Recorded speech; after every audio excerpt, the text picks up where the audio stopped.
حضرت محمد مصطفیٰ صلی اللہ علیہ وسلم کے ردیف حضرت معاذ رضی اللہ تعالیٰ عنہ تھے، جا رہے تھے غزوہ تبوک میں۔ تبوک میں پہنچے، مقام تبوک میں تو پیغمبر علیہ السلام کے سامنے معاذ اترے، صحابہ گئے معاذ کے پاس، کہنے لگے اللہ اکبر کبیرہ، معاذ مسئلہ یہ ہے پانی موجود نہیں ہے، آپ اللہ کے رسول سے کہہ دیجئے۔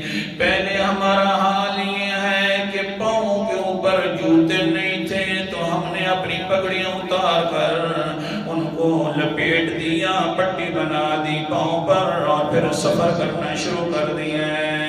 اللہ کے رسول سے کہہ دیجئے اب پانی کے بغیر تو گزارا نہیں ہو سکتا، مہربانی فرمائیے کچھ کہہ دیجئے۔ حضرت معاذ آ گئے، کہنے لگے اللہ کے رسول صحابہ پریشان ہیں، سامنے ہیں، دل کے حالات کا پھر بھی پیغمبر کو پتہ نہیں ہے۔ گویا کہ صحابہ کا نظریہ بھی سمجھ آ گیا، جتنے تک بتلائیں گے نہیں اتنے تک پتہ چل سکتا نہیں ہے۔ حضرت معاذ کا بھی یہی نظرہ سامنے آ گیا، نظریہ کہ اللہ کے پیغمبر کو بتلانا پڑے گا۔ بہرحال بتلایا تو اللہ کے پیغمبر علیہ السلام نے فرمایا ایتونی بیمار، پانی لائیے۔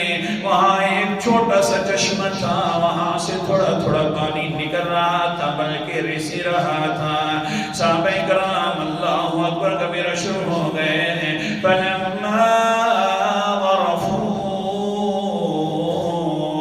بأيديهم من الليل قليلا فقليلا ثم اجتمع فيه شيء۔ صحابہ کرام نے چلو بھر گئے، ایک چیز میں تھوڑا سا پانی لے کر آ گئے پیغمبر علیہ السلام کے پاس۔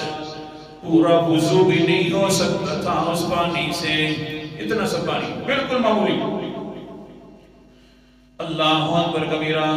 فغسل رسول اللہ صلی اللہ علیہ، پیار کی بات سمجھا رہا ہوں، وہ ہو گیا تھا نا کہ تو نے اجازت کیوں دی ہے، اب پیار شروع ہونے لگا ہے۔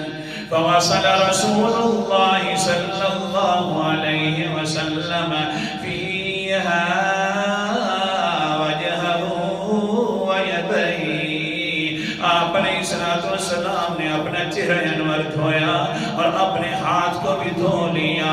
اعادہ فیہا، پھر اسی چشمے کے اندر ڈال دیا پیغمبر علیہ السلام نے۔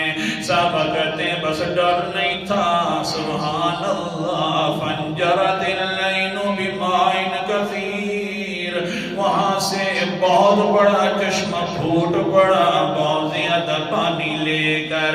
فاستسقى الماء، لوگوں نے پانی پینا شروع کر دیا۔ محبت سامنے آ گئی، میرا پیغمبر ہم نے تو تھوڑی تنبیہ کی ہے، تجھے پیار اسی طرح برقرار ہے، تیرے اوپر ہم برکات اسی طرح نازل کر رہے ہیں۔